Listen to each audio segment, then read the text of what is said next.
Visada pralaimėti yra nemalonu, bet varžovas buvo šiandien kur kas stipresnis už mus, reikia pripažinti ir sveikinam varžovus, jie laimėjo pelnytai. Mes tikėjomės iš jų, kad jie žais kitokį krepšinį pradžioje. Mes labiau akcentavom gynybą prieš didelius, jų galvom, kad jie žais po krepšių, daugiau pelnys iš po krepšio taškus, bet gavosi visiškai priešingai, tas mūsų trikdė. Daug tritaškių, mes nieko neįmetėm.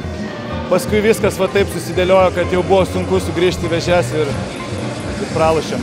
Sezonas visai nieko, mes pralašėm tik tai Perkūno berods veteranam.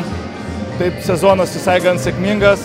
Mūsų ir amžiaus vidurkis jau mes nesam jaunuoliai, taip kad visai smagu būti finale.